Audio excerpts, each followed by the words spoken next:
Safe الرحمن. بسم اللہ الرحمن الرحیم. الحمد للہ رب العالمین والعاقبۃ للمتقین والصلاة والسلام علی اشرف الانبیاء والمرسلین محمد النبی الکریم وعلی آلہ وصحبہ اجمعین. جمعہ 12 ربیع الثانی سن 1442 ہجری بمطابق 27 نومبر 2020 کی رات اردو ریڈیو سے پروگرام نور اسلام سننے والوں کی خدمت میں محترم مولانا عبدالباسط العمری اور سیف الرحمن کا سلام و تحیات. سامعین، پروگرام کے معمول کے مطابق پہلے حصے میں آپ سامعین کی جانب سے ٹیلی فون کال کے ذریعے سوالات وصول کیے جائیں گے اور دوسرے حصے میں SMS پر آنے والے سوالات پروگرام میں شامل ہوں گے. SMS کے لیے نمبر ہے 92080 جبکہ ٹیلی فون نمبرز ہیں 44131280 اور 44874299. آج کے پروگرام کی پہلی کال اب ہم ریسیو کر سکتے ہیں اور محترم مولانا عبدالباسط العمری صاحب آپ سامعین کے سوالوں کے جواب دینے کے لیے یہاں اسٹوڈیو میں الحمدللہ موجود ہیں. تو دیکھتے ہیں کہ آج کے پروگرام میں پہلی کال کہاں سے آ رہی ہے. الو، السلام علیکم. السلام علیکم جی.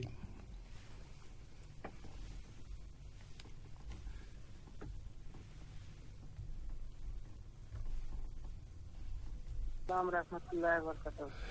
جی بھائی، کیا نام ہے آپ کا؟ میں جفری عالم بول رہا ہوں پیریم سے. کون بول رہے؟ جفری عالم. جیسے عالم جی، خوش آمدید. کیا سوال پوچھیں گے؟ میں یہ پوچھنا چاہتا ہوں، بس سے جاتا ہوں کمپنی میں تو درود شریف پڑھ سکتا ہوں، یہ صحیح ہے؟ واش روم جاتے ہوئے درود شریف پوچھنا ہے؟ نہیں، ہاں، کمپنی جاتے ہیں. اچھا، کمپنی جاتے ہوئے. جی، کیا اور کچھ دعا پڑے؟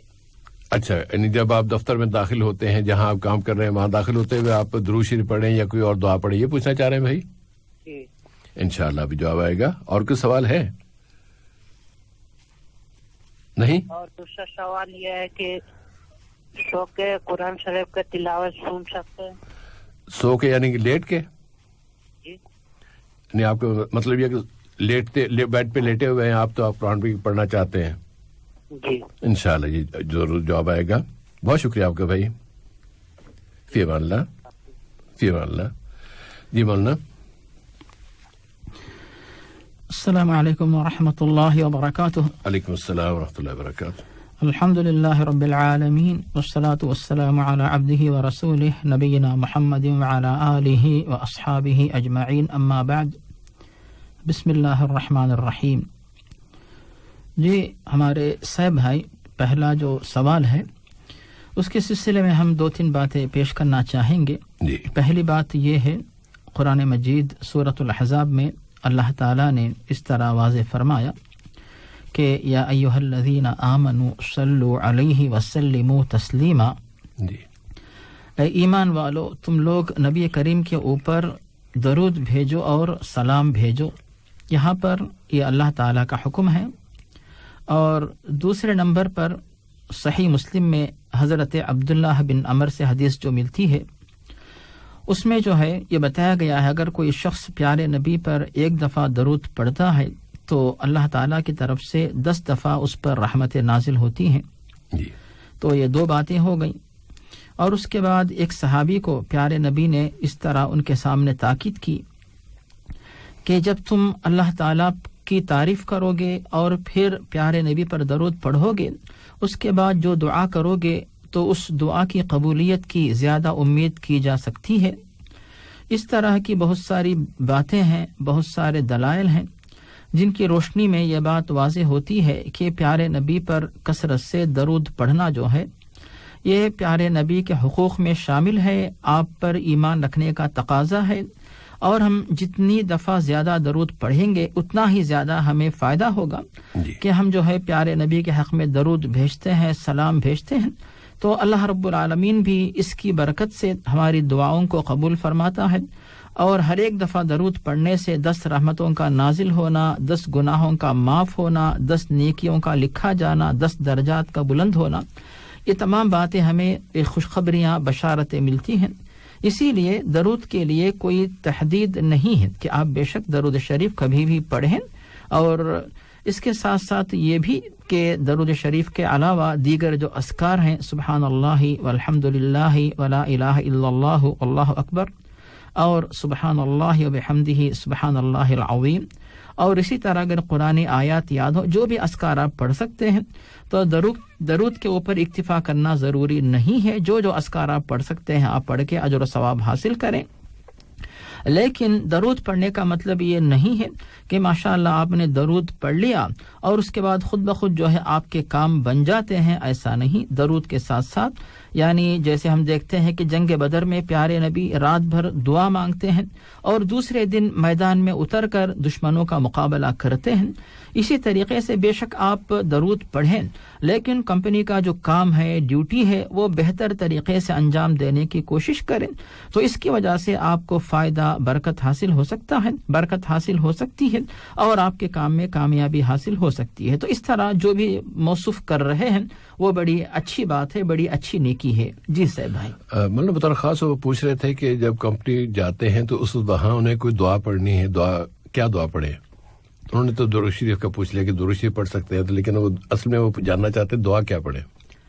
جس سے بھائی اس طریقے سے کسی کام کی جگہ پر جانے کے لیے کسی مخصوص دعا کا ذکر چونکہ ہمیں نہیں ملتا ہے، اسی لیے الذین یذکرون اللہ قیاما وقعودا وعلی جنوبہم، اس آیت کو دلیل بناتے ہوئے ہم نے یہ کہا کہ جو بھی اذکار آپ کو یاد ہو آپ ان کو پڑھیں۔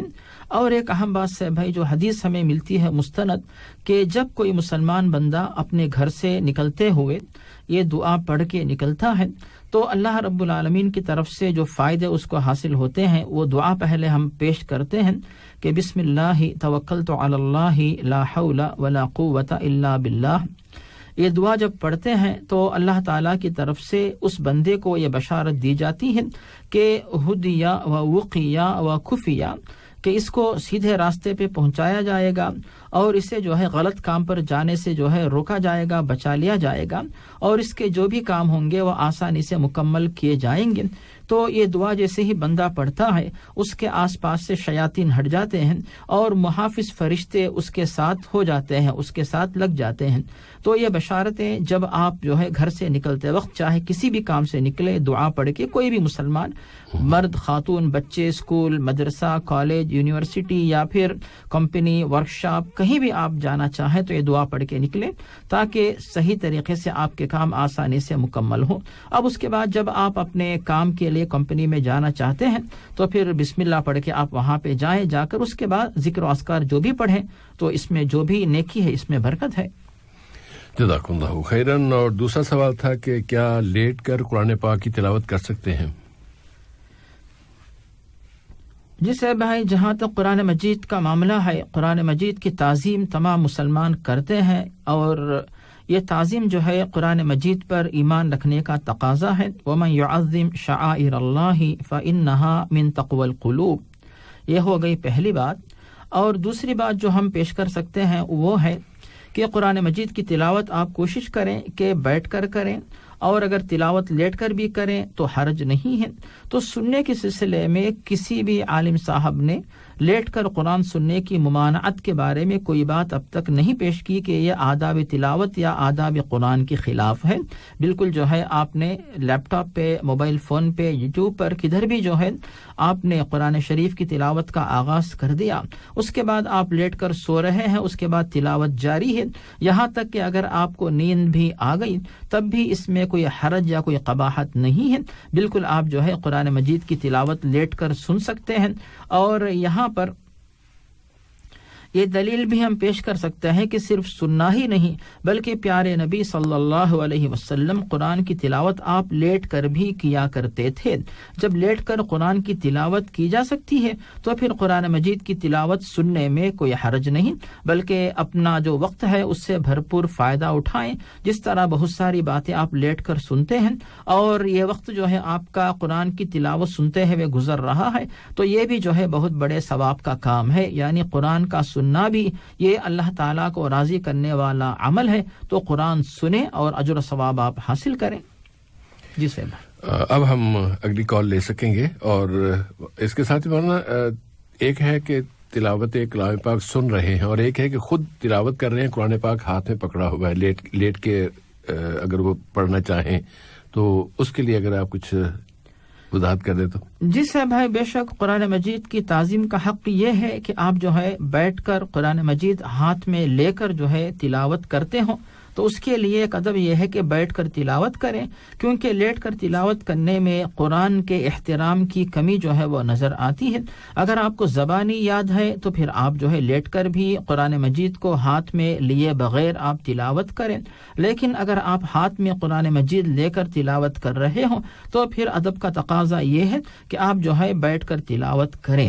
جب آپ تھک جاتے ہیں مثال کے طور پہ، تو پھر قرآن مجید کو کسی محترم یعنی اونچے مقام پر جو اس کے احترام کے قابل ہیں اس مقام پہ قرآن مجید کو رکھ دیں، اس کے بعد جو ہے پھر آپ لیٹ کر قرآن کی تلاوت سنیں یا جو کچھ صورتیں یاد ہیں ان کا ریویژن کریں۔ اس طرح اپنے وقت سے جو ہے بھرپور فائدہ آپ اٹھا سکتے ہیں۔ جزاک اللہ خیرن۔ اگلی کال لیتے ہیں۔ السلام علیکم۔ ہلو، السلام علیکم۔ ہلو جی۔ ہلو جی بھائی، السلام علیکم شیخ بھائی۔ وعلیکم السلام ورحمۃ اللہ وبرکاتہ۔ شیخ بھائی علی بات کر رہا ہوں۔ خوش آمدید علی بھائی۔ کیا سوال پوچھنا تھا شیخ بھائی کہ ایک آدمی مطلب ذکر و اذکار تو جاری رہتا ہے پورا دن اس کا، مطلب سورہ یاسین اس کی حفظ ہے، وہ سورہ یاسین بھی 7 مرتبہ یا 10-11 مرتبہ پڑھ لیتا ہے الحمدللہ، اور باقی جتنے درود شریف ہیں اذکار ہیں اور وہ کرتا رہتا ہے، لیکن نماز اس کی سستی کی وجہ سے یا ٹائم نہ ہونے کی وجہ سے کبھی کبھی چھوٹ جاتی ہے، یعنی 2-3 نمازیں یا ایک نماز، تو کیا چھوٹ جاتی کا مطلب یہ کہ بالکل نہیں پڑھتے، بس چھٹی ہو گئی جو گئی؟ ایسے ہی سمجھے کہ بالکل نہ پڑھتی ہوں، اور وہ اپنا ذکر و اذکار اور سب کچھ باقی جاری رہتا ہے، ہر دن کا یہ معمول ہے تقریباً جاری رہتا ہے، تو کیا ان کو ان کا ثواب بغیر ان کو کوئی ان کا فائدہ نہیں ہے؟ انشاءاللہ اس کا جواب آئے گا۔ اور کوئی سوال ہے علی بھائی؟ بڑی مہربانی، اللہ حافظ۔ بہت شکریہ آپ کا بھائی، بہت شکریہ۔ جی مولانا۔ جس سے یہاں پر پہلی بات ہم یہ پیش کریں گے کہ بے شک اللہ تعالیٰ نے ذکر و اذکار کا حکم دیا ہے۔ قرآن مجید سورۃ البقرہ میں اس طرح وارد ہے، فاذکرونی اذکرکم واشکروا لی ولا تکفرون۔ اللہ تعالیٰ کو یاد کرو، اللہ تعالیٰ بھی تم کو یاد کرے گا۔ اور اسی طرح یہ بتایا گیا سورۃ الرعد کے اندر، الا بذکر اللہ تطمئن القلوب، اللہ تعالیٰ کے ذکر سے دلوں کو سکون حاصل ہوتا ہے۔ یہ 2 باتیں ہو گئی۔ اور تیسری بات جو بخاری کی حدیث ہے کہ جو شخص اللہ تعالیٰ کو یاد کرتا ہے اور جو دوسرا یاد نہیں کرتا، دونوں میں فرق اسی طرح ہے جیسے ایک زندہ اور مردہ، گویا کہ اللہ کو یاد کرنے والا زندہ ہے اور جو شخص اللہ تعالیٰ کو یاد نہیں کرتا وہ مردوں کی طرح ہے۔ تو یہ تمام فضائل ہیں ذکر و اذکار کے سلسلے میں۔ اسی طرح قرآن کی تلاوت کے فضائل، درود ابراہیمی یا درود شریف پڑھنے کے بہت سارے فضائل وارد ہیں، جن کا ثواب جو ہے ان اذکار کو جو پڑھتا ہے اس کے حق میں انشاءاللہ لکھا جائے گا۔ لیکن جہاں تک نماز کے سلسلے میں کوتاہی اگر کسی سے ہو رہی ہے تو یہ بہت بڑا اہم معاملہ ہے، بہت خطرناک جو ہے یہ غلطی ہے، گناہ کبیرہ ہے۔ اور حدیث میں ہمیں جو لفظ ملتا ہے، جب بخاری اور مسلم کی حدیث جو حضرت عبداللہ بن مسعود سے مروی ہے کہ پیارے نبی سے جب پوچھا گیا کہ اللہ تعالیٰ کے پاس سب سے محبوب ترین عمل کون سا ہے، تو آپ نے بتایا کہ الصلاۃ علی وقتہا، ہر ایک نماز کو اس کے مقررہ وقت پر ادا کیا جائے، یہ عمل جو ہے اللہ تعالیٰ کے پاس سب سے زیادہ پسندیدہ عمل ہے۔ اور اس حدیث کا ایک لفظ ہمیں مستدرک حاکم میں ملتا ہے کہ الصلاۃ علی اول وقتہا، کہ نماز کو اس کے اول وقت پہ ادا کیا جائے۔ یہ تمام اہمیت کی باتیں ہیں. اور یہاں پر یہ بات بھی یاد رہے کہ نماز میں اگر کوئی شخص جو ہے تاخیر کرتا ہے، تاخیر کرنے کی عادت ہے، اس کے بارے میں کہا گیا کہ تلک صلاۃ المنافق، اور کہا گیا کہ سارق الصلاۃ، یہ نماز کا چور ہے، نماز کے سلسلے میں منافقین کا انداز اپناتا ہے، جو نماز میں ہمیشہ تاخیر کرتا ہے. تو تاخیر کرنے کو بھی جو ہے، تاخیر کرنے کی عادت کو بھی گناہ کبیرہ قرار دیا گیا، تو مکمل چھوڑ دیتا ہے. تو پھر ہم اس حدیث کو یاد کرتے ہیں جو مسند احمد میں حضرت بریدہ سے مروی ہے، العہد الذی بیننا و بینہم الصلاۃ فمن ترکہا فقد کفر، کہ مسلم اور غیر مسلم دونوں میں فرق کرنے والی کوئی علامت ہے تو وہ نماز ہے. اگر کوئی شخص جان بوجھ کر نماز کو ترک کرتا ہے تو اس نے کفر کا عمل کیا. تو یہ بڑا خطرناک سنگین معاملہ ہے. اور صاحب بھائی، جہاں تک جو صاحب بھی ذکر و اذکار میں ماشاءاللہ مصروف رہتے ہیں، لیکن ان اذکار کے باوجود جو ہے ان کا دل نماز کی طرف مائل نہیں ہوتا، تو ان اذکار کو وہ صاحب زبان سے تو دہراتے ہوں لیکن ان کے دل میں ان اذکار کی تاثیر نہیں اتر رہی ہے. تو بے شک اذکار کا اجر و ثواب تو ملنے کی امید ہے، لیکن کتنا ثواب ملے گا، کتنی نیکی لکھی جائے گی، یہ تو اللہ تعالیٰ کے اختیار کی بات ہے. اور اللہ تعالیٰ نے قرآن مجید میں بتا دیا وَأَقِمِ الصَّلَاةَ لِذِكْرِي، کہ اللہ تعالیٰ کا ذکر کرنے کے لیے، اللہ تعالیٰ کی یاد کے لیے تم نماز قائم کرو. اور اسی طرح جو ہے قرآن مجید میں جو اللہ تعالیٰ نے واضح کیا کہ نماز جو ہے ان الصلاۃ تنہی عن الفحشاء والمنکر، نماز جو ہے فحش اور برائی کے کاموں سے روکتی ہے. اور وہاں کہا گیا وَلَذِكْرُ اللَّهِ اکبر، اللہ تعالیٰ کا ذکر بہت بڑا ہے، سب سے بڑا ہے. تو نماز کو خود جو ہے بہت بڑا ذکر کہا گیا، تو بڑے ذکر کو چھوڑ کر دیگر جو اذکار ہیں ان میں موصوف مصروف ہیں. تو آپ زیادہ سے زیادہ یہ کر سکتے ہیں کہ ان کی ہدایت کے لیے دعا کریں اور ان کے سامنے نماز کی فضیلت بیان کریں، نماز کو اپنے ساتھ لے کے جائیں. لیکن صاحب بھائی نہیں پتا کہ موصوف کو پتا ہے نہیں ہے، جو صاحب بھی جن کے بارے میں موصوف کا فیصلہ یہ ہو گیا، یا بلکہ موصوف نے بتا دیا کہ وہ نماز صاحب نہیں پڑھتے، ہمیں نہیں پتا کہ واقعی وہ صاحب نماز پڑھتے ہیں نہیں پڑھتے ہیں، یا موصوف کو غلط فہمی ہوئی ہے. تو بظاہر جب کسی کو دیکھا جاتا ہے کہ ماشاءاللہ جب یہ بندہ جو مستحب اذکار میں اتنا زیادہ وقت لگاتے ہیں تو فرائض کے سلسلے میں امید ہے کہ انشاءاللہ وہ کوتاہی نہیں کریں گے. لیکن اگر کوتاہی ہو رہی ہے تو ان کو چاہیے کہ فوراً توبہ کریں، فرض نمازوں کی پابندی کریں، اور اب تک جو کچھ کوتاہیاں ہوئی ان کی تلافی کے لیے کثرت سے سنن و نوافل کی بھی پابندی کیا کریں، اور جو ہے نماز کے عادی بن جائیں. اور والدین کے لیے صاحب بھائی خاص تاکید یہ ہم کر سکتے ہیں کہ بچپن سے بچوں کو نماز کی عادت ڈالیں اور اپنے ساتھ مسجد کو لے کے جائیں، گھر پر نفل نماز میں بچوں کو ساتھ رکھیں تاکہ بچے نماز سے مانوس ہو جائیں اور نماز چھوٹنے پر بے چین ہو جائے کہ نماز مجھ سے کیسے چھوٹ گئی. اس طرح کرنے سے امید ہے کہ انشاءاللہ یہ بچے بڑے ہو کر بھی انشاءاللہ نماز کی ادائیگی پہ قائم رہ سکتے ہیں انشاءاللہ تعالیٰ. اب اگلی کال لیتے ہیں. ہلو، السلام علیکم. جی السلام علیکم و رحمۃ اللہ وبرکاتہ. وعلیکم السلام و رحمۃ اللہ وبرکاتہ. سر بھائی شاہد سلطان بات کر رہا ہوں. جی شاہد بھائی. جی سر، ایک ہندوستان کے ایک مولانا نے فتویٰ دیا ہے کہ جن لوگوں نے مولانا قلب صادق مشہور شیعہ عالم ہے جن کا چند روز پہلے انتقال ہوا ہے لکھنؤ میں، جی، اور مولانا صادق صاحب نائب صدر مسلم پرسنل لا بورڈ بھی سے تھے، تو انہوں نے مولانا نے اپنے فتویٰ میں کہا ہے کہ جن لوگوں نے شیعہ عالم مولانا قلب صادق کے لیے جو ہے مغفرت کی ہے وہ اسلام سے خارج ہو گئے اور ان کا نکاح ٹوٹ گیا، اور وہ توبہ کریں اور تجدید ایمان کے ساتھ تجدید نکاح بھی کریں. تو پوچھنا یہ ہے کہ میں نے بھی ان کے لیے دعائیں مغفرت کی ہے. اللہ تعالیٰ آپ کو اور زیادہ توفیق عطا فرمائے کہ آپ ان کے لیے مغفرت کی دعا کریں. ہم ہر مسلمان کے لیے مغفرت کی دعا مانگتے ہیں. اس طرح کوئی روشنی ڈالنا انشاءاللہ ابھی عبدالباسط عمری صاحب کو کہ ان میں ہو یہ ضرور انشاءاللہ ابھی جواب آئے گا. جی بہت شکریہ آپ کا. جی مولانا، اس سلسلے میں ہماری تحقیق یا ہمیں جس بات پہ اطمینان ہے کہ جن لوگوں نے جو قلب صادق صاحب کی جو وفات ہوئی ان کے حق میں جنازے کی نماز پڑھی ہے وہ نماز اپنی جگہ صحیح ہوگی، اور اس نماز کی وجہ سے فوت ہونے والی شخصیت کو کتنا اجر ملے گا، ثواب ملے گا، اللہ تعالیٰ اس بات سے اچھی طرح واقف ہوگا. اور جو غلط فتویٰ دیا گیا کہ جنہوں نے ان کے حق میں جنازے کی نماز پڑھی ان کا نکاح ٹوٹ گیا، ایسا فتویٰ جو ہے بالکل اسلامی تعلیمات کے خلاف ہے. نکاح ٹوٹ گیا یا جو بھی ایسی باتیں جو ہیں نا، یہ اسلامی تعلیمات کے خلاف، ایسی بات نہ کریں. اور جو صاحب دنیا سے گزر چکے لوگوں نے ان کے حق میں دعا کی ہوگی، جنازے کی نماز پڑھی ہوگی، اور اس پر پڑھنے والوں کو اور جن کے حق میں پڑھی گئی کس کو کتنا ثواب دینا چاہیے، اللہ تعالیٰ بہتر واقف ہے. جسے جزاک اللہ خیر. مولانا اس میں اگر یہاں بنیادی بات بتا دی جائے کہ حنفی ہوں، شافعی ہوں، مالکی ہوں، اہل حدیث ہوں، یہ اہل سنت کے سارے فرقے ہیں یا ان کے جو بھی گروپ کہہ لیں تنظیمیں ہیں یا ادارے ہیں یا مسلک ہیں، اسی طرح شیعہ کے بھی بہت سارے مسلک ہیں. دونوں میں یعنی سنیوں میں بھی اور شیعہ میں بھی ایک ایک مسلک ایسا ہے کہ جن کے بارے میں دو ٹوک انداز میں کہا جا سکتا ہے کہ یہ کافر ہے. وہ کون سے ہیں؟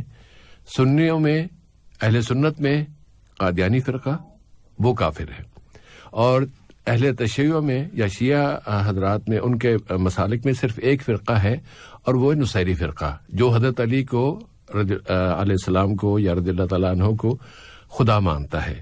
چونکہ وہ خدا مانتا ہے اس لیے وہ شرک کر رہا ہے، اس لیے وہ نصیری فرقہ اس کے لیے کہا جائے گا کہ وہ کافر ہے. ان کے علاوہ کوئی فرقہ چاہے وہ اہل تشیع میں ہوں یا اہل سنت میں ہوں کسی کو کافر نہیں کہا جا سکتا.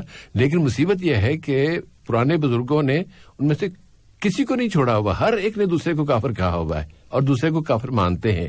ہم ان کے لیے جو چلے گئے وہ ان کا معاملہ اللہ کے حوالے، اور جو اس وقت ہیں ان سے یہ گزارش کریں گے کہ بھائی لوگوں کو دین کے اندر لائیے، دین سے نکالیے نہیں، دین میں داخل کیجئے، مسلمان بنائیے. اب تو سارا دن یہی شور مچاتے رہیں گے کہ فلاں کافر فلاں کافر. یہ آپ سے نہ پوچھا جائے گا اور نہ ہی آپ کے اختیار میں ہے کہ فلاں کافر ہو گیا اور فلاں اس کے اچھا ادھر خلاف کفر کا فتویٰ لگایا اور ساتھ ہی اس کے نکاح بھی ٹوٹ گیا، بیچاری جو گھر بیٹھی ہوئی ہے اس کو خواہ خواہ مصیبت میں ڈال دیا. تو یہ جو یعنی تعصب کہہ لیں یا جو غلو ہے بہت زیادہ، یہ اسلام اس کی اجازت نہیں دیتا. جس سے اس بارے میں ایک مشہور جو اہل سنت کے عالم ہیں امام ابن تیمیہ رحمہ اللہ، بے شک وہ جو ہے جو غلو پرست فرقے تھے ان کے بارے میں ان کے خلاف انہوں نے لکھا. ان کی بھی وہی تحقیق ہے جو آپ نے پیش کی کہ عمومی طور پر جو ہے شیعہ کی بھی تکفیر کی اجازت نہیں ہے، لیکن ان کے اندر جو کفر تک پہنچ چکے ہیں، جن کے پاس غلو ہے، جیسے آپ نے ایک فرقے کی مثال دی، تو صرف ان ایسے جو فرقے ان کے بارے میں کہا جا سکتا ہے، لیکن عمومی طور پر عمومی جو شیعہ ہیں ان کے اوپر کفر کا فتویٰ لگانے کی اجازت نہیں دیتے. جی وہ خود کہہ رہے ہیں کہ اس کی اجازت نہیں ہے. جزاک اللہ خیرن. اگلی کال لے لیتے ہیں. السلام علیکم. وعلیکم السلام ورحمۃ اللہ وبرکاتہ. نام کیا ہے؟ محمد نسیم. جی نسیم بھائی. جی میں حافظ ہوں ویسے ماشاء اللہ، اور قرآن میں چلتے پھرتے میں ہمیشہ پڑھتا رہتا ہوں. لگ بھگ 5 دن میں 6 دن میں ہماری قرآن ختم ہو جاتی ہے. ماشاء اللہ. تو لوگ اکثر ہم سے پوچھتے ہیں کہ آپ کی قرآن ختم ہے؟ ہم بتاتے ہیں کہ ہاں ہماری قرآن ختم ہے، ہم نے قرآن 2 قرآن 3 قرآن میں ختم کیے ہیں. تو کہتے ہیں کہ ہم کو دے دیجیے قرآن، ہم بخشوائیں گے کسی کے نام سے. تو یہ بات ہم کو سمجھ میں نہیں آتی. تو ہم اتنا بات کرتے تھے کہ ہم نے اتنا پڑھا ہے. اچھی بات ہے انشاءاللہ. اور دوسرا سوال یہ ہے کہ قرآن تو میں پڑھتا ہوں جیسے بتایا ہے جی، جو سجدے نہیں کر پاتے، میں اسی چلتے پھرتے بولتے ہیں سجدے میں اکٹھا ہم کرتے ہیں، تو یہ کیسا ہے؟ یعنی سجدہ تلاوت کی بات کر رہے ہیں آپ؟ جی قرآن میں جو سجدے ہیں جی سجدہ تلاوت کی بات. جی میں راستے چلتے پھرتے پڑھتا ہوں تو سجدے میں کیسے کر سکتا ہوں؟ انشاءاللہ اس کا جواب آئے گا. بعد میں ہم اکٹھا کرتے ہیں تو یہ بہتر ہے کہ نہیں؟ یہ کیا کرتے ہیں؟ اکٹھا مطلب سجدہ کر لیتے ہیں. نہیں چلیے وہ ابھی مولانا اس کا جواب دیں گے، اس وقت انشاءاللہ بات ہو جائے گی. جی جی جی بہت شکریہ آپ کے بھائی. فی امان اللہ. فی اور السلام ورحمۃ اللہ وبرکاتہ. جی مولانا پہلا سوال محترم نسیم بھائی کا کہ قرآن پاک پڑھتے ہیں تو دوسرے صاحب کہتے ہیں کہ یہ ایک ہمیں دے دیں ہم کسی کو بخشوانے کے لیے. کیا اصلاح کیا جا سکتا ہے؟ جیسے بھائی ماشاءاللہ موصوف کا جو انداز ہے، طریقہ ہے، بہت ہی اچھا ہے کہ کثرت سے قرآن کی تلاوت کرتے ہیں. یہ جو ہے اللہ تعالیٰ کی جو کتاب ہے قرآن عظیم الشان، تو اس کی تعظیم کا، اس کے احترام کا ایک حق ہے کہ قرآن کی تلاوت کثرت سے کر رہے ہیں. یہ بھی عبادت ہے اور ثواب کا کام ہے.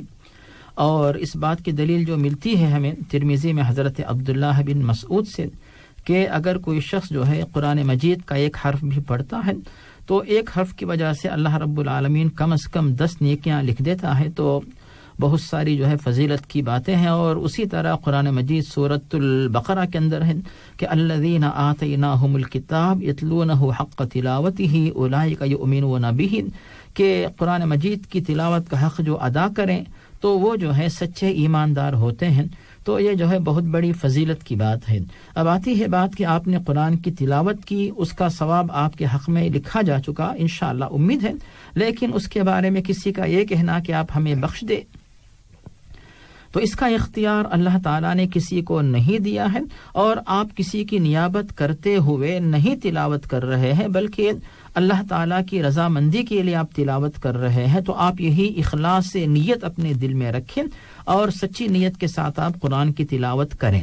لیکن اگر کوئی کہتا ہے کہ آپ ہمارے حق میں دعا کریں، تو بے شک آپ تلاوت کے بعد چونکہ دعا جلد قبول ہونے کی امید کی جا سکتی ہے تو ان کے حق میں آپ بے شک دعا کریں.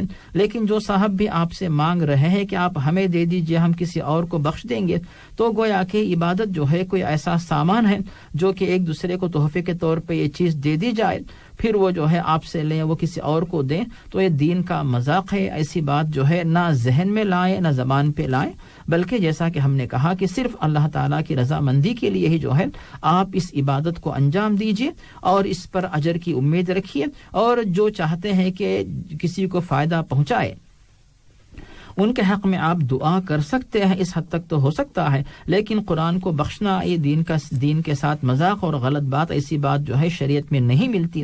لیکن صاحبہ یہ بات اس لیے لوگوں کے پاس عام ہوئی کہ بعض افراد ایسے ہیں، ہمیں نہیں پتا کہ وہ سچ کہتے ہیں یا جھوٹ کہتے ہیں، بلکہ لوگوں سے یہ بزنس، لوگوں کے سامنے تجارت کرتے ہیں کہ اگر تم کو تلاوت کا ثواب چاہیے تو مجھے اتنی فیس دے دو. اور میں نے جو ہے کئی دفعہ تلاوت کی ہے اور تلاوت کر کے جو ہے ایک پتہ نہیں ڈوری کے اندر جو ہے گھیٹی یا گانٹ باندھ کر میں نے رکھی ہے، اگر تم مجھے اتنی فیس دو گے تو پھر جو ہے ایک ایک گھیٹی یا گانٹ کھول دوں گا، تو اتنا ثواب تم کو ملے گا یا تمہارے فلاں مرحوم کو ملے گا.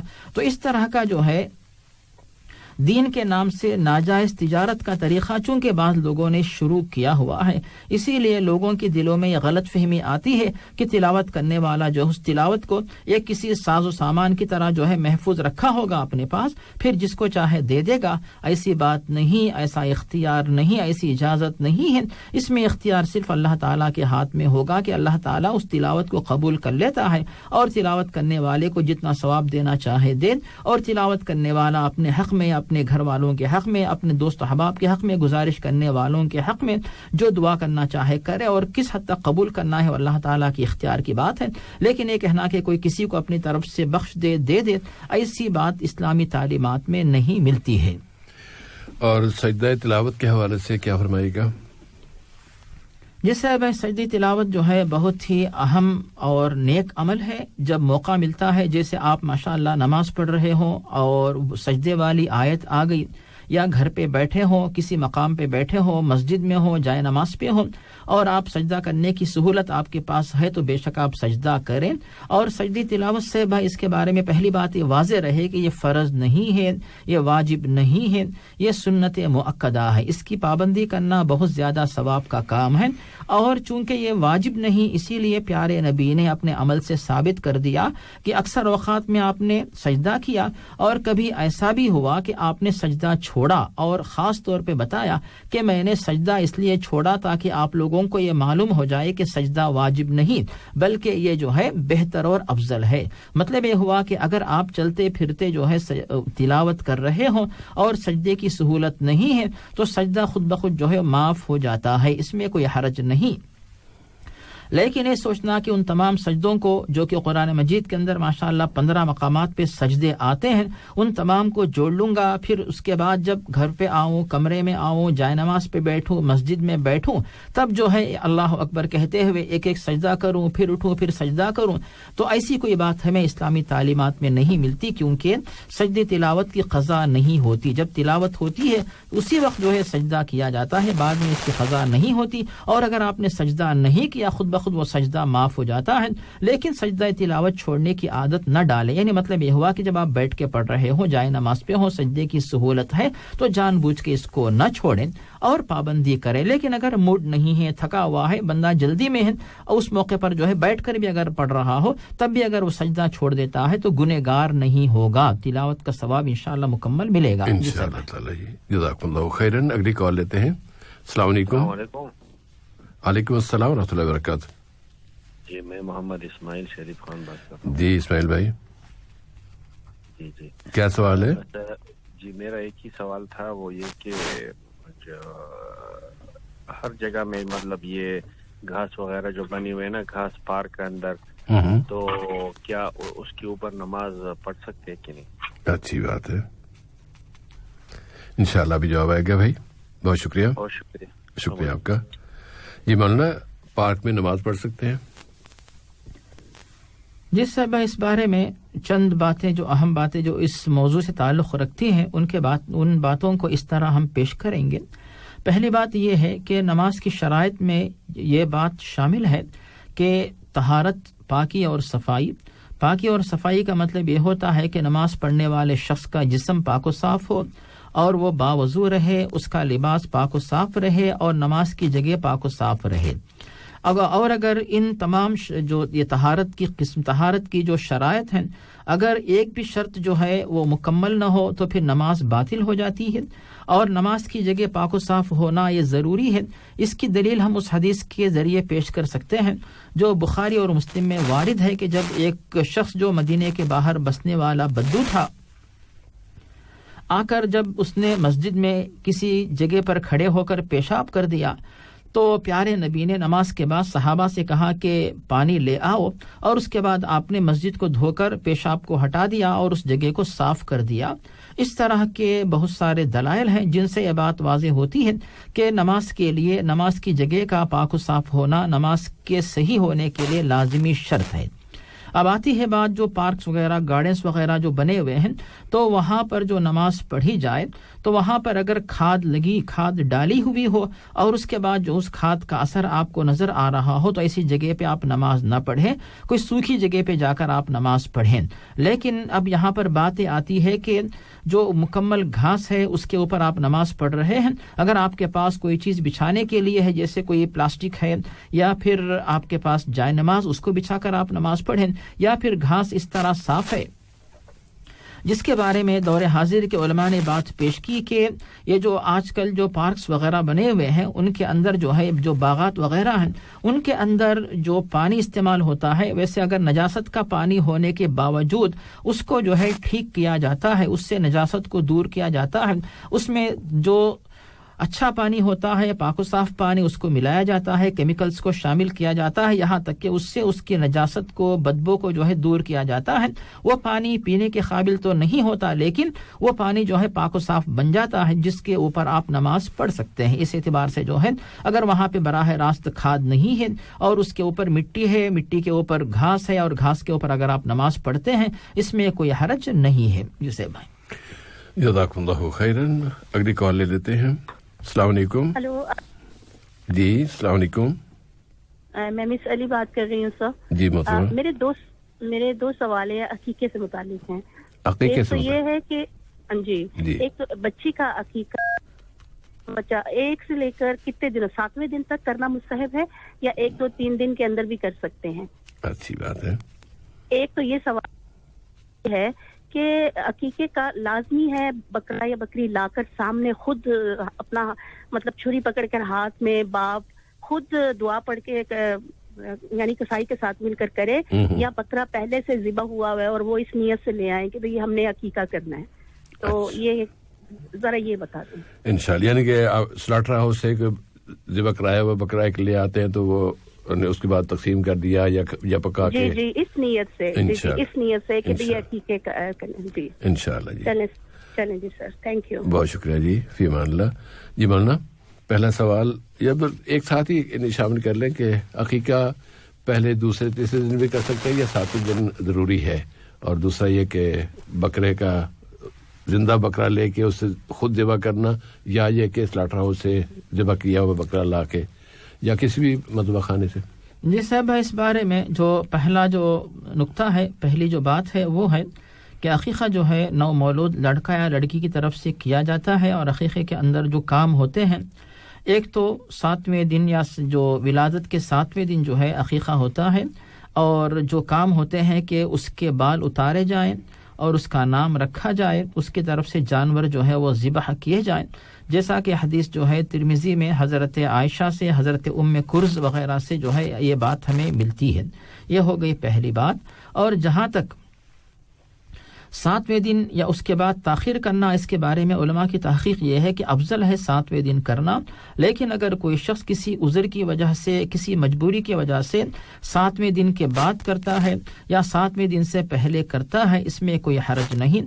لیکن وجہ کیا ہے جب آپ 7ویں دن کرنے کی آپ کے پاس سہولت ہے جب حدیث میں پیارے نبی نے تاکید کی ہے تو آپ جو ہے 7ویں دن کریں. لیکن اگر کوئی مجبوری ہے مثال کے طور پر جو ہے کسی نو مولود کے والد چھٹی پر آئے ہوئے ہیں بچے کے پاس موجود ہیں اور اس کے بعد جو ہے وہ ان کو چھٹی نہیں ملے گی یا پھر وہ چلے جانے والے کو یعنی سفر پہ جانے والے ہیں مثلا ایسی کوئی مجبوری ہے اس کے سلسلے میں اسلام ویب کے علماء جو دوحہ کے جو فتوے کی جو کمیٹی ہے ان کی تحقیق یہی ہے کہ وقت سے پہلے بھی یعنی 7 دن سے پہلے بھی عقیقہ ہو سکتا ہے لیکن یہ افضلیت کے خلاف ہے. لیکن عقیقے کا ثواب تو ملے گا عقیقہ ادا ہوگا لیکن یہ افضل نہیں. لیکن مجبوری کی حالت میں اللہ تعالیٰ بہتر جانتا ہے انشاءاللہ عقیقے کا اجر حاصل ہوگا. یہ ہو گئی پہلی بات. اور دوسری بات یہ ہے کہ عقیقہ جو ہے فرض نہیں ہے واجب نہیں ہے بلکہ اسے علماء نے سنت مؤکدہ قرار دیا لیکن بعض ظاہری علماء اس کو واجبات میں شمار کرتے ہیں کہ اس کو ضروری قرار انہوں نے دیا. لیکن دلائل کی روشنی میں بات واضح ہوتی ہے کہ زیادہ ثواب کا کام سنت مؤکدہ ہے اور اگر کوئی شخص جو ہے جان بوجھ کر چھوڑتا ہے تو اس کے ثواب سے محروم ہوگا لیکن اس کے لیے افضل نہیں بہتر نہیں کیونکہ پیارے نبی نے حضرت حسن اور حضرت حسین رضی اللہ عنہما ان دونوں کا عقیقہ آپ نے کیا اور عقیقہ کرنے کی آپ نے تاکید کی. تو مطلب یہ ہوا صاحب ہے کہ عقیقے کے بارے میں پریشان نہ ہو بلکہ کوشش یہ کرے کہ عقیقہ کیا جائے اور بغیر عذر کے کوئی وجہ نہ ہو تو عقیقے کو نہ چھوڑے. تو صاحب پہلا حصہ شاید اب یعنی ختم ہو گیا. اب دوسرے حصے میں داخل ہوتے ہیں. تو اس کے بارے میں صاحب بھائی کہیں بھی اس بات کا ذکر نہیں ملتا ہے کہ عقیقے کا بکرا جو ہے وہ والد ہی ذبح کریں اور حضرت حسن و حسین کے عقیقے کے سلسلے میں یہ بات ہمیں ملتی ہے کہ پیارے نبی نے ان جانوروں کو ذبح کیا. تو مطلب یہ ہوا کہ والد کی طرف سے نیابت کرتے ہوئے کوئی بھی دوسرا شخص جو ہے عقیقے کے جانوروں کو ذبح کر سکتا ہے. یعنی بچے کے سامنے یا ماں باپ کے سامنے گھر کے اندر جہاں پہ بچہ موجود ہے وہیں پر جانور کا ذبح کرنا یہ ضروری نہیں ہے بلکہ بچہ یہاں پہ ہے اور جانور کسی اور جگہ پر جہاں پہ آپ کا ملک ہے وہاں پہ اس کی قربانی ہو رہی ہے اس کی طرف سے یعنی عقیقے کا جانور ذبح ہو رہا ہے اس میں بھی کوئی حرج نہیں. اسی طرح آپ جہاں پہ رہتے ہوں وہاں پر گھر پہ جو ہے جانور ذبح کرنے کی آپ کے پاس سہولت نہیں ہے. جیسے فلیٹ میں رہنے والے اکثر لوگ ایسے ہیں کہ جہاں پر جو ہے جانور ذبح کرنے کی سہولت نہیں رہتی. ایسے لوگ اگر جو ہے مسلخ کے اندر ذبح کرواتے ہیں اور ذبح کرتے یعنی خریدتے وقت نیت عقیقے کی ہوتی ہے اور جب جانور جو ہے جو مسلخ کے اندر داخل کرتے وقت بھی آپ کی نیت یہ ہوتی ہے کہ جو عقیقے کا جانور فلاں بچے کی طرف سے فلاں بن فلاں کی طرف سے ہے یہ نیت آپ کے پاس آپ کے دل میں ہے اور اس کے بعد جانور کو ان کام والوں کے حوالے ورکرز کے حوالے کر دیتے ہیں تو عقیقہ جو ہے بے شک جس بچے کی طرف سے نیت کر کے کیا جا رہا ہے عقیقہ ادا ہوگا اس میں کوئی حرج نہیں. تو صاحب یہاں پہ دو باتوں میں فرق یہ رہے گا کہ ایک تو جانور خرید کے عقیقے کے لیے ذبح کرنے کے لیے حوالے کرنا ایک ہے کہ کوئی جانور ذبح کیا ہوا ہو اس جانور کو پکڑ کے لے آئے ذبح کرنے سے پہلے نیت نہیں تھی صرف گوشت لے آئے تو اس میں عقیقے کا ثواب نہیں ملے گا عقیقہ ادا نہیں ہوگا. لیکن بہن صاحبہ کہہ رہی تھی صاحب بھائی کہ عقیقے کا جانور جو ہے وہ لے کر عقیقے کی نیت سے اس کو ذبح کرنے سے پہلے ہی نیت ہوتی ہے اس کے بعد اس جانور کو مسلخ میں حوالے کیا جاتا ہے اس کے بعد پھر ذبح ہو کے گوشت ان کے ہاتھ میں ملتا ہے ہے تو عقیقے کا جو حق ہے وہ دونوں طریقے سے ادا ہو گیا. تو آپ ہاتھ سے اپنے ہاتھ سے ذبح کریں, کوئی بھی شخص ذبح کریں, یا پھر جو ہے وہ اس نیت سے آپ جانور خرید کر مسلخ میں حوالے کریں پھر ذبح ہو کے باہر آتا. دونوں صورتوں میں انشاءاللہ عقیقے کا حق ادا ہوگا اور عقیقے کا ثواب انشاءاللہ حاصل ہوگا. جی مولانا, اس میں جب میں نے ان سے وضاحت طلب کی تھی نا کہ سلاٹر ہاؤس میں ذبح ہوتے ہیں بکرے, یا آپ یوں کہہ لیں کہ ملحمہ ہے, آپ کسی بھی دکان میں جاتے ہیں جہاں گوشت بکتا ہے, آپ اسے کہتے ہیں مجھے ایک بکرا دے دیں, وہ تو ذبح کیے ہوئے پہلے سے موجود ہے. تو وہاں سے اگر کوئی بکرا لے کے اس کو لے کے آتا کہ یہ میں بطور عقیقہ لوگوں میں تقسیم کر رہا ہوں, گھر والوں کو کھلا رہا ہوں, وہ جائز ہے کہ نہیں؟ یا یہ کہ اس سے پہلے لازماً زندہ لے کے پھر اس کو خود ذبح کرے یا کسی اور سے ذبح کرائے, یا وہ ایک الگ مسئلہ ہے؟ جی صاحب بھائی, اس سلسلے میں علماء کی تحقیق یہ ہے کہ بکرے کا گوشت خریدنا وہ تو پھر ایک عام بکرا ہو گیا, عقیقہ وہ نہیں ہوا. تو لازماً جو ہے بکرا ذبح ہونے سے پہلے نیت ہو کہ یہ بکرا جو ہے عقیقے کے لیے خریدا جا رہا ہے اور عقیقے کے لیے اس کو ذبح کیا جا رہا ہے. تو اس کو ذبح کرنے سے پہلے نیت ہونا جو ہے, نیت کا ہونا یہ ضروری ہے. تو گوشت خریدنا الگ ہے, بکرا خریدنا الگ ہے. تو بکرے کا خرید کر اس کے بعد جو اس کا ذبح کروانا یہ عقیقے کا حق ادا کرنے والا کام ہوتا, ورنہ ذبح کیے ہوئے بکرے کو خریدنے سے عقیقہ ادا نہیں ہوتا. جسے جزاک اللہ خیرن. اگلی کال لیتے ہیں. السلام علیکم. جی السلام علیکم. علیکم السلام ورحمۃ اللہ وبرکاتہ. محمد فرمان خان ہے. جی سلمان جی. فرمان اچھا جی. میں پوچھنا چاہ رہا ہوں کچھ وراثت کے تقسیم کے بارے میں. وراثت جی, میرے فادر اگر زندہ ہیں اور ان کے بیٹا اور بیٹی دونوں ہیں, تو اس میں مان لیجیے ایک لڑکا ان کے ساتھ رہ رہا ہے, باہر رہ رہا ہے, بچیاں ہیں ان کی شادی شدہ ہے سب, تو اس میں کیسے تقسیم ہو؟ وہ اگر گفٹ کر دیے یا ان کا لڑکا جو ان سے لکھوا لیا تو کیسے ہوگا, کیسے اس کو کیا جا سکتا ہے؟ اگر آپ بہت مختصر جواب چاہیں تو یہ وراثت ہوگی نہیں, تقسیم ہی نہیں ہوگی. جب آپ فوت ہو جائیں گے اس کے بعد تقسیم ہوگی. نہیں, اگر مان لیجیے گورنمنٹ کے حساب سے یا انڈین گورنمنٹ کے حساب سے انہوں نے لکھوا لیا, رجسٹری کروا لیا, تو پھر کیسے ہوگا وہ؟ کیا لکھوا لیا اس میں؟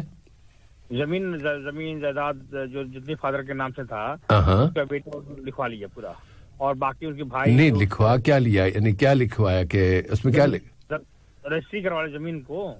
اچھا, رجسٹری کرا لی کسی اور کے, نہیں اپنے اولاد میں سے کسی کے نام رجسٹری کرا دی, اپنے اولاد کے نام سے, اپنے بیوی کے نام سے, اپنے نام سے کروا لیا. اچھی بات ہے. جس فادر پتہ نہ ان کے دل کے سے کیا ہے, دیے کہ نہیں دیے, لیکن انہوں نے جو لکھوا دیا جتنی زمین تھی اپنے نام سے, اپنے بچوں کے نام سے, اپنے بیوی کے نام سے. باقی جو اس کے حصے دار ہیں, اس کے بھائی ہے, اس کی 3 بہنیں ہیں, اس کو نہیں دیا وہ. اچھا یہ مسئلہ ہے. انشاءاللہ جی, انشاءاللہ ابھی یہ اب صورتحال اور واضح ہو گئی ہے, انشاءاللہ بھی جواب آئے گا. بھائی فرمان بھی اور کوئی سوال ہے؟ نہیں الحمدللہ, انشاءاللہ بھی جواب آ جائے گا. بہت شکریہ آپ کا. فی امان اللہ. جی مولانا.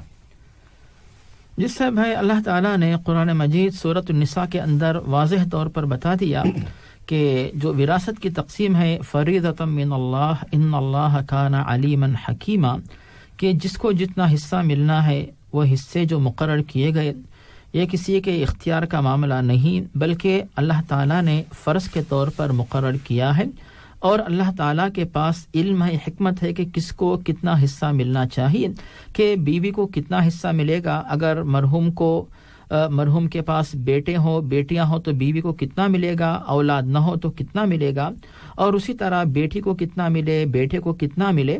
اور اللہ تعالیٰ نے جو بات بتا دی کہ وَلَكُمْ نِصْفُ مَا تَرَكَ أَزْوَاجُكُمْ, کہ ترکہ کہا, ترکہ جب ہوتا ہے جبکہ کوئی شخص دنیا چھوڑ کے چلا جائے اور فوت ہو جائے. تو صاحب ہے آپ نے واضح کر دیا کہ ترکہ جو ہے زندگی میں نہیں ہوتا, وراثت کی تقسیم جو ہے وفات کے بعد ہوتی ہے. اور اگر مرحوم کی وائف ہے, بیٹے بیٹیاں ہیں, تو اس کی تقسیم کا طریقہ یہ ہوگا کہ جو مرحوم ہیں تو ان کی بیوی کو, چونکہ موصوف کہتے ہیں کہ بیٹے بیٹیاں ماشاءاللہ موجود ہیں, تو اس کے 8 حصے کر کے 8واں حصہ جو ہے. میں یہاں تھوڑا سا روکنا چاہوں گا, وہ یہ کہ آپ اس تقسیم میں جائیں ہی نہ. جی صاحب, یہ وراثت تقسیم ہو ہی نہیں رہی نا, تو جب اس کا وراثت کا مسئلہ ہی نہیں ہے تو ہم اس کی تقسیم کیوں کریں؟ ان کا اصل مسئلہ کیا ہے کہ بھی کوئی صاحب ہیں, انہوں نے اپنی جو بھی جائیداد ہے وہ اپنے بیوی میں, بچوں میں تقسیم کر دی ہے.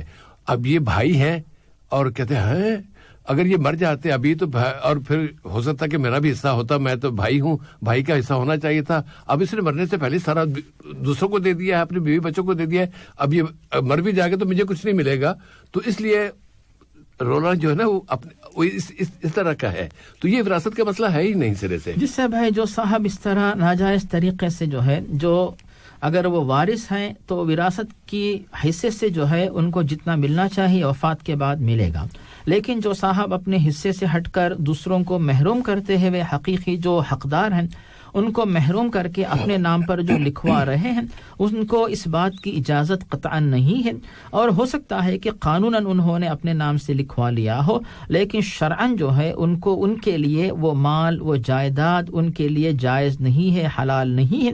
اگر اس جائیداد میں سے کچھ کھائیں گے تو بھی وہ حرام کھانے والے ہوں گے, اور اگر وہ بیچیں گے تو پھر جو مال ملے گا وہ بھی حرام کے طور پہ وہ گویا کہ استعمال کر رہے ہیں. اور شریعت کا حق یہی ہے, اسلام کی تعلیم, اسلام پر ہمارا جو ایمان ہے اس کا تقاضا یہی ہے کہ جو کچھ انہوں نے اپنے نام سے جو رجسٹریشن کروا دی ہے تو اس کو جو ہے وہ کالعدم قرار دیں, اور قانونی کارروائی یہ کریں کہ میں جو جتنی وراثت کا حقدار ہوں وہ مرحوم جو بھی شخص ہیں صاحب مال ان کی وفات کے بعد مجھے ملے گا, اور باقی جو ورثاء ہے ان کا حق ان کو ملنا چاہیے. جب تک وہ اس طرح نہیں کریں گے ان کے لیے مال بالکل حلال نہیں ہوگا, یہ جائیداد ان کے لیے جائز نہیں ہوگی. جسے واللہ اس میں نا ایک اور الجھن ہے جو مسئلے کو حل نہیں کر پا رہی. وہ الجھن یہ ہے, میں اپنی مثال لے دیتا ہوں. میرے بچے ہیں, اہلیہ ہیں, میں اپنی جائیداد اپنے بچوں میں تقسیم کر دیتا ہوں. وراثت تقسیم نہیں ہے, میری جائیداد ہے, میرے پاس 100 ریال ہے, میں 100 ریال 5 اس کو دے 50 اس کو دے دیے, تقسیم کر دیے. مجھے اسلام منع تو نہیں کیا نا. جی ہبہ سے منع نہیں کیا جاتا ہے. جی اب جب میں اپنی زندگی میں لوگوں کو ہبہ دے رہا ہوں, لوگوں کو اپنے بچوں کو میں تقسیم کر رہا ہوں, وراثت تقسیم نہیں کر رہا. اپنی میرے پاس 500 ریال ہیں تو میں نے 100 اس کو دیے, 100 اس کو دے دیے, اور 100 اللہ کی راہ میں دے دیے. تو یہ اسلام اس کو منع تو نہیں کرتا. اگر اسی اصول کو پیش نظر رکھتے ہوئے کوئی صاحب اپنے گھر والوں میں تقسیم کرتے ہیں تو ان کی وہ رجسٹریشن واپس نہیں کی جا سکتی, نہیں کرائی جا سکتی کہ بھئی آپ نے, ہاں اگر اس کی نیت ہے کہ مجھے کہیں فلاں میرے مرنے کے بعد فلاں کو مجھے محروم, اپنے بچوں میں سے کسی ایک کو دے رہے ہیں کسی کو نہیں دے رہے, یہ ایک الگ ظلم ہو جائے گا, یہ جرم ہو جائے گا. لیکن اپنی زندگی میں اپنی جائیداد اپنے پیسے تقسیم کر دینا یہ حرام نہیں ہے, یہ جائز ہے. تو اصل مسئلہ یہ یہاں وراثت کا ہے نہیں ان کا. اب میں تو ایک اور نقطہ بھی یہ عرض کرنا چاہوں گا کہ ایک بھائی ہے نا, اگر بھائی ہے اور وہ اپنے بھائی کے حوالے سے کہ اس نے بھائی نے اپنے بچوں میں اپنی بیوی میں ساری جائیداد تقسیم کر دی ہے, مجھے کچھ نہیں دیا ہے اور مرنے کے بعد مجھے بھی ملنا چاہیے تھا, وہ ملتا ہی نہیں ہے. جب ان کی اولاد ہے تو آپ کہاں سے مل جائیں گے, آپ کو کیا ایسا نہیں ملے گا, بھائی کو کہاں سے ملے گا. وہ تو اگر اولاد نہ ہوتی پھر بھائی کی باری آتی ہے, اس کے پہلے تو آتی ہی نہیں ہے. تو یہ تو اس طرح بھی نہ ادھر ملتی ہے نہ ادھر ملتی ہے, اس لیے ان کو اس چکر میں پڑھنا ہی نہیں چاہیے. جی صاحب بھائی, تو صاحب بھائی ایسے لگ رہا تھا کہ جب وہ بھائی کا ذکر کر رہے تھے تو جو صاحب ہیں صاحب مال صاحب جائیداد, تو ان کے بیٹوں میں سے ایک بیٹا جو ایک باقی بھائی بہنوں کا ایک بھائی ہے, تو مجھے ایسے لگ رہا تھا کہ شاید میرا اگر وہ کیا تو غلط ہے, وہ غلط کیا تو کسی ایک نے اپنے نام پہ جو ہے, جس طرح نعمان بن بشیر والی بات ہے نا. جی جی صاحب بھائی, اپنے بیٹے کو دے رہے تھے تو اللہ کے رسول نے منع کر دیا تھا. یہ تو ان بھائیوں میں اگر ہے تو منع ہے, یہ حرام ہے, یہ حرام کام کیا اس نے. آپ نے فرمایا کہ میں اس کی گواہی نہیں دیتا, جاؤ کسی اور سے کرو, یہ ظلم ہے. برابر سب کو دیتے ہو تو گواہی دیتے کہ ٹھیک ہے. جی صاحب بھائی, تو یہ بات تھی, انشاءاللہ کلیئر ہو جاتی ہے. کیا خیال ہے اب ہم کال کا سلسلہ یہاں پر روک لیں یا آخری کال لے لیں؟ ایک صاحب ہیں لائن پہ, تو انہیں کال لے لیتے ہیں, پھر اس کے بعد دیکھتے ہیں کہ SMS پہ کیا سوال ہے. ہلو, السلام علیکم. کیا ہو گیا, چلیے. السلام علیکم جی. نہیں, یہ بھی نہیں, اب تو آ جانا چاہیے تھا. ہلو جی, السلام علیکم. میرے خیال پھر اب ہم SMS کی طرف ہی آ جاتے ہیں, وہ شاید میری آواز پہنچ گئی ان تک کہ ہم آخری وہ کال لے لیتے ہیں. تو SMS میں سوال ہے 44 نمبر سے. وہ پوچھ رہے ہیں کہ ذوالحج کے 10 دنوں کی فضیلت اور رمضان کے آخری 10 دنوں کی فضیلت, ان دونوں میں کیا کوئی ربط ہے یا نہیں؟ رت یا تقابل صاحب ہے. رت کا مطلب یہ بھی یعنی افضلیت والے اعمال ہیں اور وہ بھی جو ہے فضیلت والے اعمال ہیں, تو یہ تو ہم کہہ سکتے ہیں. لیکن جہاں تک ربط کا معاملہ ہے تو وہ اس کا تعلق رمضان سے ہے, ان اعمال کا ان کا تعلق جو ہے وہ ذی الحجہ سے ہے, کیونکہ کمپیئر کیا جا سکتا ہے دونوں کو آپس میں. ہاں شاید وہ کمپیئر کا شاید معاملہ تھا صاحب بھائی. تو اس موضوع کو بعض علماء نے اٹھایا ہے, لیکن مجھے ایسے لگتا ہے صاحب بھائی کہ اس کی کوئی افادیت مجھے سمجھ میں نہیں آتی, اس لیے کہ جو فضیلت جن ایام کے سلسلے میں وارد ہے اس پر آپ زور دیجئے, جس حد تک ہو سکے محنت کیجئے, کوشش کیجئے. جیسے اس بارے میں جب لوگوں نے امام ابن تیمیہ, امام ابن القیم, ان دونوں کے سامنے سوال پیش کیا تو ان حضرات نے یہی جواب دیا کہ ایام کے لحاظ سے یعنی جو دن کے اوقات ان کے لحاظ سے جو ہے وہ ذو الحجہ کی ابتدائی جو 10 دن ہیں وہ جو ہے افضل ہوتے ہیں, اور راتوں کے لحاظ سے جو ہے ماہ رمضان کے آخری عشرے کی جو راتیں ہیں وہ جو ہے افضل راتیں ہوتی ہیں. تو یہ ان علماء کی تحقیق ہے. اور جہاں تک یہ جو تفریق کی گئی, بات پیش کی گئی, اس کی وجہ یہ ہے کہ بخاری کی حدیث جو حضرت ابن عباس سے مروی ہے جس میں بتایا جاتا ہے کہ یہ ذو الحجہ کے جو ابتدائی 10 دنوں میں جو نیکی کی جاتی ہے تو اس کا ثواب دوسرے دنوں کے مقابلے میں بہت زیادہ ہوتا ہے. اور جہاں تک جو ماہ رمضان کے جو آخری دن ان کی جو راتیں ہیں ان کے بارے میں بخاری اور مسلم میں حضرت عائشہ سے مروی ہے کہ پیارے نبی جو ہے جب آخری عشرہ آتا تو دنیا کے سارے کام چھوڑ دیتے, اعتکاف کرتے کہ احیا لیلہ و ایقظ اہلہ و جد و شد میزرہ, کہ آپ جو ہے راتوں میں جاگتے اور اب جو ہے بالکل کمر بستہ ہو جاتے. تو یہ باتیں ہیں. اور ان راتوں میں جو ہے لیلۃ القدر بھی آتی ہے, اور ان دنوں میں جو ذو الحجہ کے اندر جو ہے عید الاضحیٰ کا بھی معاملہ ہوتا ہے. عرفے کے دن جو ہے مسلمان جو حج پہ نہ گئے ہوں وہ روزہ رکھتے ہیں, اور عرفے کے دن اللہ رب العالمین اتنی بڑی تعداد میں لوگوں کے گناہوں کی بخشش کرتا ہے کہ اس سے زیادہ تعداد کسی اور دن کسی کی بخشش نہیں ہوتی. تو مطلب یہ ہوا کہ دونوں کی فضیلت اپنی اپنی جگہ ہے اور آپ دونوں سے بھرپور فائدہ اٹھائیں. اور جہاں تک جو ذو الحجہ کے ابتدائی 10 دن ہیں تو ان دنوں کے اندر جو بات ہمیں ملتی ہے کہ یہ ان دنوں میں جو ہے روزہ نہیں رکھا جاتا, لیکن یعنی روزہ اگر رکھا جائے تو بھی اس کو جو ہے نفل روزے کا مقام حاصل ہوگا. لیکن ماہ رمضان کے آخری عشرے میں پہلے دوسرے عشرے کی طرح آخری عشرہ بھی جو ہے وہ روزے فرض روزوں کے طور پہ شمار ہوتے ہیں. صرف جو ہے ماہ ذو الحجہ کے روزوں کے اندر 9 تاریخ کا جو روزہ ہوتا ہے یوم عرفہ, اس روزے کی وجہ سے جو ہے گزشتہ 1 سال اور آنے والے 1 سال کے گناہ معاف ہوتے ہیں. تو علماء کی تحقیق ہے صاحب بھائی کہ یہ جو روزہ ہے عرفے کا روزہ, یہ نفل روزے کا اتنا ثواب ہے تو ماہ رمضان کا فرض روزہ اس کا ثواب اس سے بھی اور زیادہ ہوگا, کیونکہ وہ تو فرض یہ روزہ جو ہے یہ مسنون روزہ ہے. تو اسی لیے علماء نے کمپیئر کرنے کا طریقہ نہیں اپنایا, بلکہ اس بات پہ غور کیجئے کس حد تک ہمیں اور آپ کو ان ایام میں نیکی کرنے کی توفیق ہوتی ہے, اور جو نیکی نہیں کرتے ان کو کس حد تک ہم لوگ ترغیب دے سکتے ہیں. جزاک اللہ خیرن. 20 نمبر سے سوال ہے کہ کیا سجدہ تلاوت اور سجدہ سہو کی دعا ایک ہی ہے, اور کیا سجدہ سہو کے درمیان دعا پڑھنی ہے, یعنی سجدہ سہو کے درمیان میں دعا پڑھنی ہے. ابھی درمیان میں کیسے پڑھی یہ پتہ نہیں. جی صاحب بھائی ایسا لگتا ہے کہ سجدے سہو کے درمیان جو سجدے سہو 2 ہوتے ہیں تو ان دونوں کے درمیان کوئی سجدہ یعنی ایسا لگتا ہے کہ کوئی دعا پڑھیں یا خاموش جو ہے بیٹھ جائیں, شاید ایسا ہو سکتا ہے. جی صاحب بھائی.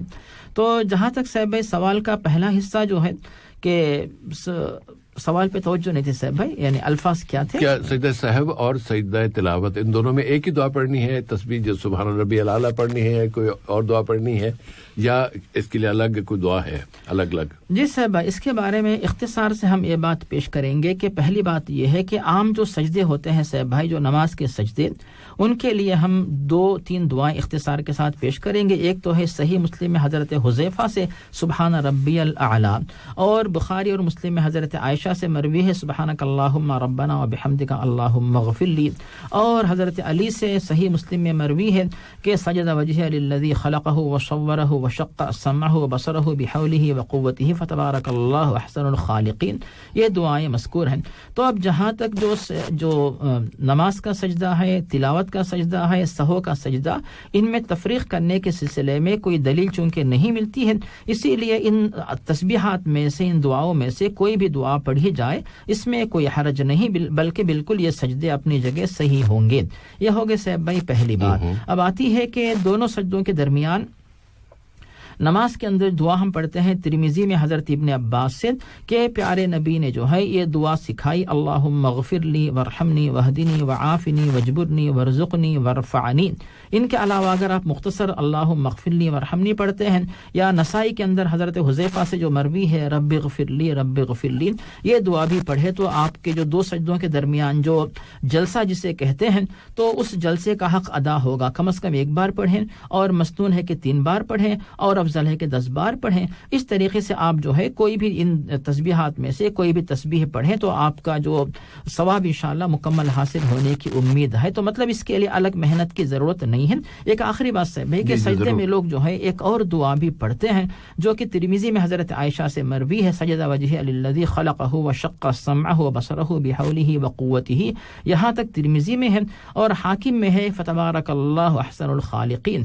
تو یہ دعا اگر کسی کی زبان پہ نہیں چڑھتی، کسی کو یاد نہیں ہے، سب سے آسان ہے کہ سبحان ربی الاعلی آپ پڑھ لیتے ہیں تو پھر یہی جو ہے آپ کے لیے کافی ہوگا۔ مزید دعائیں یاد ہیں تو آپ پڑھیں، اگر یاد نہیں ہے آپ نہیں پڑھتے، جو دعا نماز کے اندر تو ماشاءاللہ مسلمان پڑھتے ہی ہیں، اسی دعا پہ اکتفا کرتے ہیں، تب بھی انشاءاللہ جو ہے سجدہ مکمل ہوگا، صحیح ہوگا، ثواب حاصل ہو سکتا ہے انشاءاللہ تعالی۔ اور ویسے بھی تو ہمیں تو ہر نماز میں سجدے میں اللہ کے رسول صلی اللہ علیہ وسلم نے بہت ساری دعائیں سکھائی بھی، اور اس کا اہتمام بھی کرنا چاہیے۔